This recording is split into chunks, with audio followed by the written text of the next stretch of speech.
crab people, blue heavy metal people. Green people, crab people, blue heavy metal people. Green people, crab people, blue heavy metal people. So the scenario we're going to be playing is scenario number 5, incoming. It is going to be no kill box. You have to get 5 points to win. You get 1 point for dominating your friendly zone, 1 for controlling the enemy zone, 2 for dominating the enemy zone. You can also get 1 for destroying the enemy objective.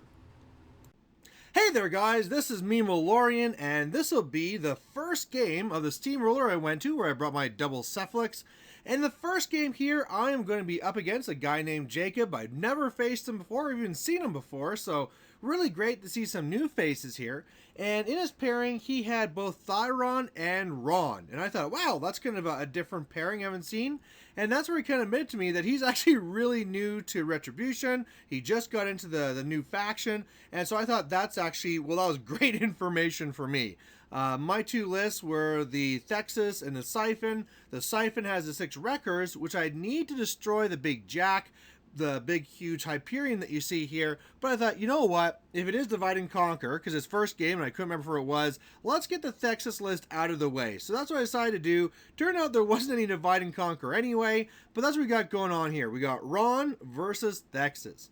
Now in this one here, he has some shooting and some halberdiers and the big guy. But what I'm really going to do here is go up there, jam. I'm going to have my ambushers coming from the side because it's a tier 4. I need to kill off the infantry. And then once I do that, wherever the Hyperion goes, I'll just go to score on the other zone. And of course, try to destroy the objective and stuff like that. But that's really my plan, is just to swarm and go for a scenario. So he won first turn. And he takes it and he goes up here, and for the most part you can see that he has the 2 units of the Stormfall Archers. One holds back, one's running up into the zone already. You know, they don't really need to be that far up, but then again with that threat range, that means he can really threat everything, and I can't really get to him on my turn anyway. Some of his scatter shots do go over and make me take a tough onto a Pressganger. He toughs, so hooray, but otherwise you can see that he's a little bit back. Now what I'm going to be able to do here is hopefully jam those halberdiers. With the house there, I can go and TK some up and run up there. Now, they do have the UA there, so they can reform after, but hey, you know, it's better than just letting them swarm into the zone. Otherwise, on the right side, I'm just going to have to try and get up there. I know I can't really do too much yet, but I'm just going to need to get up there so I can do more later. And from the looks of it, you know, especially with the Colossal being on the left side of the objective, it certainly looks like he's going to the left side, so I'm guessing I'm going to need to start scoring on the right. So really, I just run up, Thexus goes and TKs up 2 of my own Pressgangers. I'm saying way back. I mean, I can't remember the last time I played against Rahn. It was probably like 3 years ago, but I know he has some sneaky magical assassinations, and that is a weakness of Thexus. So I'm just going to combat that with range. So I stay way back here, I cast Acceleration, and I'm just going to wait out to see what he does. So on his turn, he really starts trying to go at me. He pretty much wipes out the overlords on the right. You know, he had a lot of shooting, so with between the little magical mitten guys and the Stormfall Archers. So, I mean, bad stuff was going to happen. He only really killed off, like, the 2 little Pressgangers on the left and then reformed into the zone like we thought. But the big thing here is that I had Alexia up there, of course, to get corpses and do all that fun stuff, and knowing that if he shoots me, I can just shield guard it off to my Warden. But he was a smart player, and he boosted against something near to her and just consumes her, removes her from play, and she is gone. So Alexia gone already, but that's not really the end of the world. Now, a big thing here that you can see is at the end of his turn, Hyperion did not get into the zone. So to get things started, even though I know I'm not going to be overall scoring on the left, I'm going to pop my feet and clear the left zone so I can score 1 there. And then otherwise, I'm pretty sure between movements and TKs, I can also get the Warden to the Phoenix and then really start trying to clear out the right side of the zone here. So I bring on all of my what are they called, mind slavers here from the right flank, because again, this is where I'm going to really need them, and I really figured that the Hyperion will not be able to clear everything out from the left, so I'm going to dedicate everything to this side.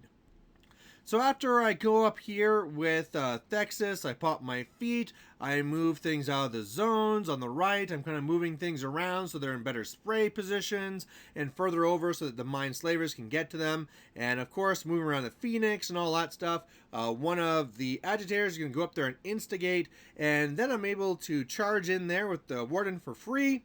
Looking forward to smash this Phoenix, no problem, but it just doesn't work. It doesn't work for me. I take out his arc node. Actually, after everything was said and done, he still had his arc node, which was really, really bad. And I had to start like spraying into there to try and take off that last point to get the arc node. And I did manage to get it. So the arc node's gone.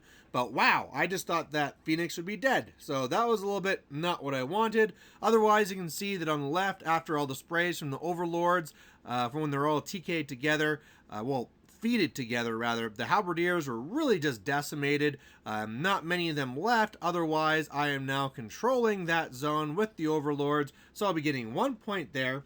On the right side, after the mind benders did all their sprays and the slavers charge in, you can see here that like one unit of Starfall archers is down to one member. Another one has like one or two, and then the little magical mitten guys, they lost about half their unit, and then they failed their command test. So for me, that was amazing because he hasn't popped his feet yet, and with them being taken out of that equation, that's fantastic. So on his turn, you can see that things are not really going well for him. Things are getting a little bit desperate. So he decides that he might as well start trying to go for the assassination. So what he does is that Rahn goes up, pops feet, tries to kill a couple of guys, and then he has two magisters that are going to go up, try and thunderbolt me, and try and knock me down. Now he needs to get, critical hits on me to knock me down. And as it turned out, one got into range and failed to get the crit. Still did 6 points of damage though, and then the other one just couldn't get in range. So after that, he really had to kind of give up on the assassination. The Hyperion tramples over, does a few punches to my Warden, but my Warden's still fully operational. And then otherwise, on the right side, yeah, he rallies his mittens and stuff like that. But I mean, clearly with all those guys there, it's not going to go well. So I'm still up 1-0, and at this point, I just need to keep this up. I need to keep my Thexus alive, and I just need to start killing off all of his little support pieces here to really keep away any pressure that Rahn could put on me. So on my turn, I play it really safe. I allocate nothing. I run away with Thexus, but I run away in such a way that I'm 12 inches now from the right zone, so I can run in there if needed. I have my agitator go and instigate. The Warden's able to kill off the Phoenix so that he's not a problem. I go and I clear out everything on the left side, clear out all infantry on the right side, and so now he really just has like Rahn, Hyperion, and maybe there's an Arcanist back there, but he's really down on models. I'm still just at one control point, but clearly I'm in a very good spot. So on his turn, Rahn tries to do a little bit of killing. Hyperion goes to kill off the Warden, but that's really it. Then on my turn, I'm going to stay fully camped because now I don't have a Warden to give it to anyway, and I go running to the far edge of the zone. With one of my units of the slavers, they go in and they destroy the objective. I'm swarming around, making sure that he just can't really have Rahn go anywhere, making sure that he doesn't have a good landing spot with Hyperion. If he goes and tramples over to the right side, I'll be scoring on the left side. But either way, I score one more point for the objective, one more point for dominating my zone. So now I'm up to 3-0. And if the Hyperion doesn't get into my zone, I'm going to auto-win because I'll score on his turn and then my turn. So he looks at the situation for a while and then realizes that it's pretty much hopeless. So Rahn basically just goes and does some killing just to try and get some army destroyed points. He casts a spell onto Hyperion to move the models away.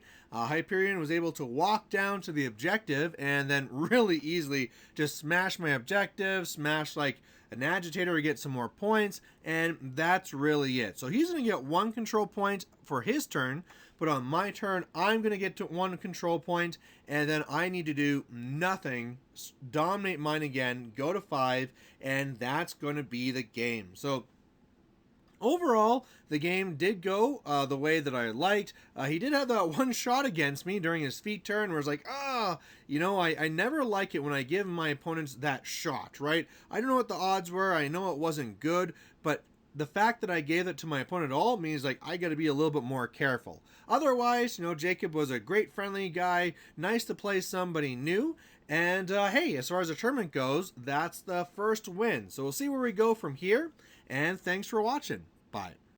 Hey there, if you liked watching this video, please go down and give it a like down below you here. And if you have any concerns or questions or comments, please put those in the comment section as well. The best way for me to give you what you want to see is if you tell me what you like seeing and what you don't like seeing. So otherwise, thanks for watching, and we'll catch you later.